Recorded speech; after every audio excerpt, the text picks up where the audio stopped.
Hello everyone, welcome back to my channel. Today's video is going to be a very quick August reading wrap up. I've missed quite a few months of wrap ups on my channel unfortunately, but I'm hoping to get back on track. Before hopping into all the books I read last month, if you're new here, hello, my name is Emily. This is MacInnis Mama, where you will find mostly bookish content. So if you like reading as much as I do, I would love it if you would subscribe to my channel. And without further rambling, let's hop into, I believe it was 6 books that I read in the month of August. To kick it off, my friend Sam and I have continued our buddy read of Throne of Glass. We read both Empire of Storms and Tower of Dawn in the month of August. I gave Empire of Storms 5 stars and I gave Tower of Dawn an improvement from my first read. I gave it 3 stars and now I've given it 4. It's growing on me. It's definitely the redemption that this character needed, but it's still just not my favorite. Throne of Glass is probably my favorite series of all time. I'm so happy to be rereading these with my friend Sam, and we're reading Kingdom of Ash right now. We're like halfway through. Sam's in for a ride.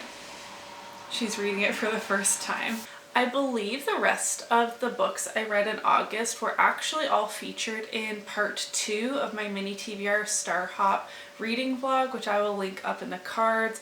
That is using the game from Stephanie's Bookverse, a mini version, and trying to get to the end. It took me forever. So many months to finally get to the end of that board. I'm going to start off with actually my Kindle Unlimited book that I read. I'm surprised I only read 1 in August, and that is Obsession by Kay Lorraine and Meg Adams. This is the first book in the Mated Games series. This is a Why Choose paranormal romance, and our characters are, it's like they're a graduate program for paranormal creatures. We have shifters, vampires, demigods, witches, and they're all like older, like mid-20s. So I believe it's, yeah, like a graduate program, like a master's. They're all pretty high up in their respective species. I don't know how to refer to that. And they're learning things like strategy, fighting, all of that. I overall thought that this was a really fun time. It is nowhere near one of my top favorite fantasy or paranormal romance series, but it was a lot of fun. Our main character, Sunday, definitely acted a little juvenile at points. I just didn't see how a mid-20s woman would say or do some of the things that she does. There's a sex club aspect, which is a lot of fun. One of our male main characters, there's 4 of them, is a priest who got turned into a vampire, so he's very conflicted. It was fun. There are definitely flaws, but I was like smiling or laughing the whole time I was reading it, so I'm excited to continue that series. I did give that one 3 stars. Winding it back a little bit, the first book that I actually finished in August was Clockwork Angel by Cassandra Clare. I'm finally continuing with the Shadowhunters. The Shadowhunters universe is my longest outstanding series in my tracker, and I've just been dragging my feet because, I don't know, like hopping around series just felt a little weird to me, even though I wanted to read it in the recommended reading order. So I reread the first 3 Mortal Instruments, and in August I read Clockwork Angel. I did give this book 4 out of 5 stars, and I can already tell I'm going to much prefer the Infernal Devices over the Mortal Instruments. I really liked the more historical setting, and I also just preferred the characters to Jason Clary from the Mortal Instruments. And reading this and having such a great time has kind of like rekindled my desire for YA fantasy, and like not needing my fantasy books to be, not that I'm always reading like grimdark by any means, but they're always like so serious, or maybe they require a lot of brain power, and this was just a lot of fun. So I definitely need to pick up Clockwork Prince next. I then read Love on the Brain by Ali Hazelwood. This is an adult rom-com, basically, women in STEM, and I did give this 4 out of 5 stars. I gave The Love Hypothesis 5 out of 5 stars that I read last year. I wanted to space these out. It was actually more than a year since I read The Love Hypothesis because they were so similar, and I knew that going in, that these books are pretty like formulaic. Enemies to Lovers set in more of like a science research kind of setting involving, you know, grants or fighting for money in some capacity, and that is prevalent here as well. I talked about this more in my mini TBR Star Hop reading vlog. I just didn't love some of the discussions in here as much.